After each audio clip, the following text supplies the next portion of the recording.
Carol, you have no idea how much I love you. With Fine Funny Female, you have no idea, man. You have no idea. I know, but stop. You gotta stop. I can't. I can't. It's like I have to take a drink of water now. Yeah. I am gonna sip quite frequently. Yes. I'm not gonna lie. lie. No problem.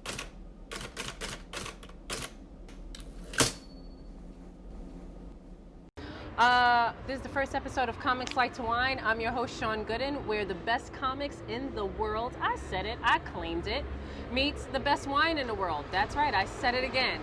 And today the wine featured is called the Beav. Yeah, the Beav. Like, leave it to Beaver, if you will. And it reminds me of being all-American because it's grown in Washington, D.C. It's rare to find, it's organic, it's wholesome, it goes with any meal you pair it with. It's kind of like the quintessential mom.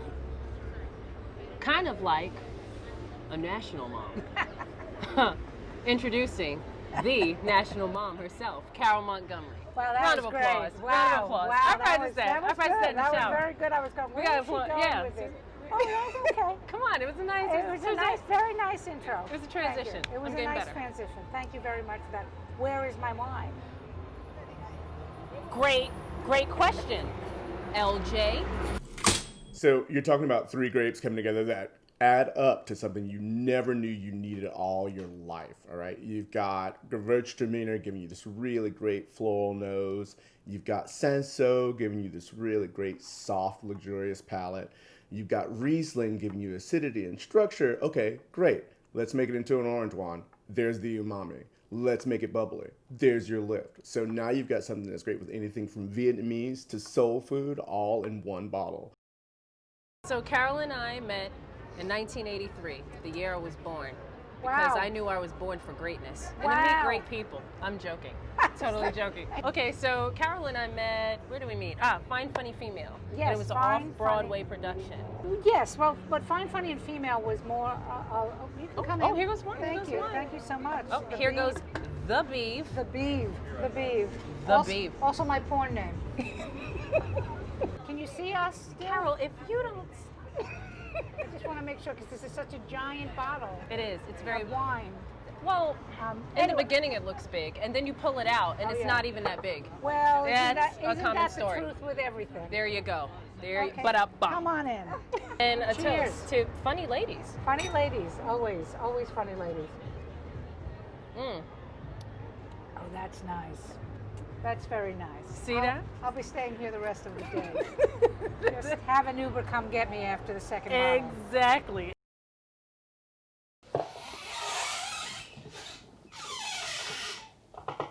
This species goes throughout their life saying logical and intelligent things, only to have to wait for someone of a different gender to say the same exact thing and then repeat, "I already said that." The most interesting species in the world, woman. Did that make sense? So getting back to what you were saying, so I've always been somebody that was pro women. I've always felt that we needed to all be together. We need to support each other. So that's when we came up with the idea of Fine Funny and Female.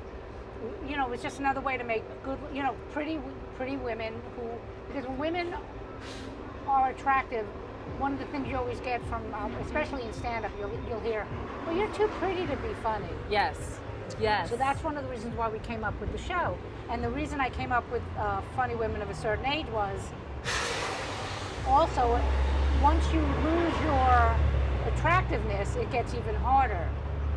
So there were so many women over the age of 50 that really needed to be seen, and so I came up with the idea, and it kind of took off just a little bit. A little bit, not even a little bit. All right, so I get into the hard-hitting questions. Are you ready for the first question, Carol? As soon as I'm drunk. No, okay. Hard-hitting question: would you rather a mosquito bite between your fingers or your toes? My fingers. What? Yeah. Ow. Yeah. No, the No, toes I you don't should- like. No, I no. Yeah, I want to be able to get to them. Okay. I wanna get be the able to logic. get to them. I get the logic. Yes. Okay, another hard-hitting question here. I did my homework on you, and you love Lucille Ball. Yes, you I love do. all of the greats. You love Lily Tomlin. Lily Tomlin. If you could have a lineup, a funny female of a certain age, part deux, and one of them could be on the lineup, who would you choose between the two? Lucille Ball or Lily.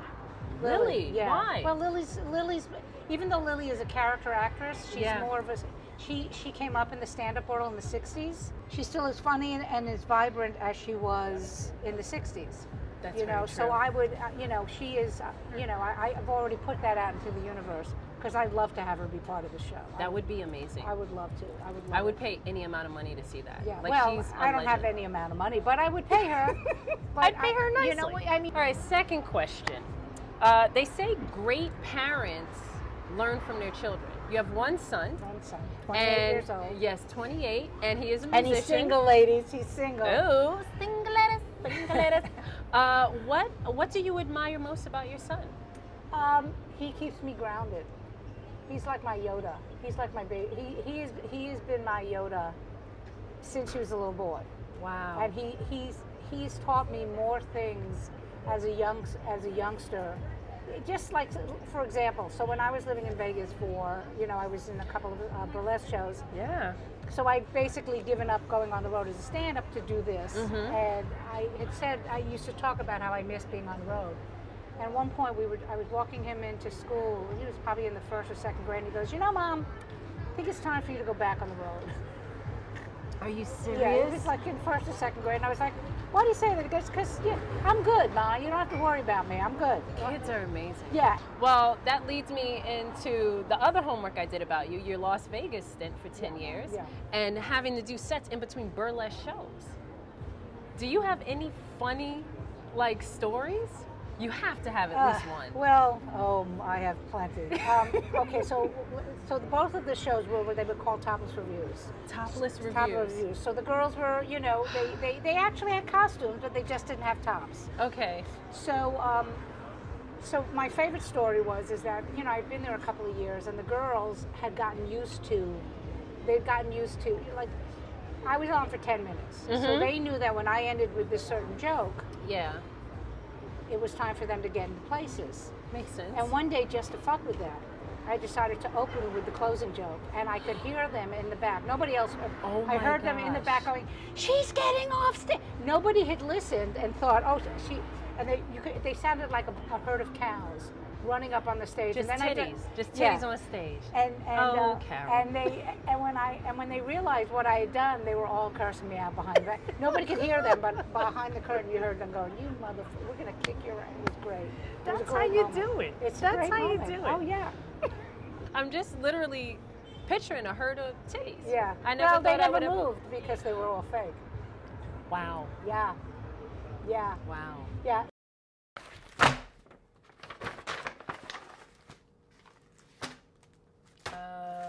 What's wrong with you? Damn medical bills. But I thought your job provided health insurance. They do, but I wanted to be able to see at least half my paycheck, so I chose the more affordable plan. Now nothing's covered. All right. Can you go to the free clinic? No, because I actually have health insurance. Oh. So you APP. What the hell is APP? Above poverty privileged. Are you kidding me? Oh, you APP. Seriously, it's in where you have health insurance, but the government made everything so damn expensive that just to get health care, you pretty much need universal health care, and you can't get that unless you're poverty level. Also known as a middle class broke. That's you. Middle class broke. It's crazy. Sad too. Sad. So young. So pretty. So low. Cut. If you were president, because Lord knows we need a new one, a fucking sap, what would be your first order of business? Your first presidential decision. I would put him in jail. I would put our former president in jail. That would Cheers to that. Cheers to that. Cheers to that. And his family. And his family. And his cronies. You know, the thing you is... go for the whole gang, ain't you? Yeah. First 48. The problem with... I mean, what's so interesting about politicians is I used to, when National Mom was what I was at the time doing, because National Mom was done for the whole thing with being with the troops and everything. Yeah. But the thing I used to say is, let me solve the budget crisis, I have coupons. So, you know, because so much, you know, I think everybody goes into politics with a good heart, and then the corruption hits, and they go, "You mean I can do nothing and I can make all this money?" Yeah. So that would be the first thing I would do, is try to clear up all of the corruption.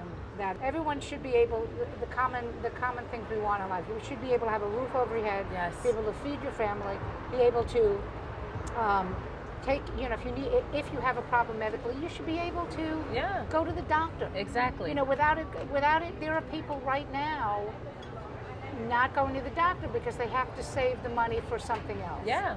So to me, when you've got these many people not caring about anything, and because they've got everything, and then the rest of us, that, you know, corruption would be the first thing I'd get rid of. I moved Carol Montgomery for president. Well, you know, I've said that. First world mommy. Yeah. First world mommy.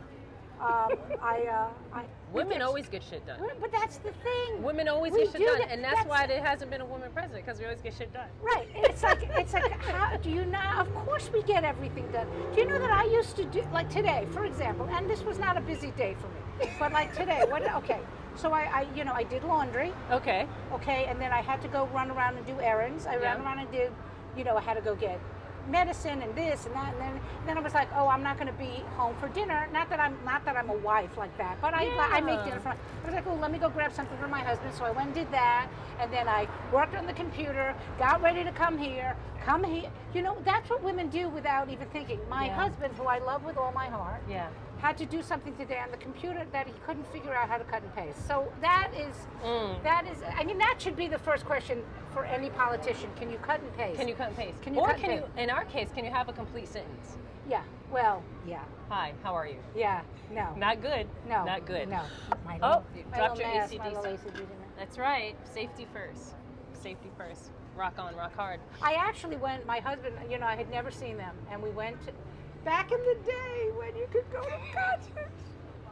I'm like, I think back to Florida's still doing concerts. I know, well, but Florida's going to fall off and all the people are going to die. So, because... It took a dark turn, Carol. And I like it. Just took a dark fucking turn. We were there, like we were in the, we were on the ground floor, we got great seats, but we were so squashed in with everybody. And like, I can't even fathom doing that now. No.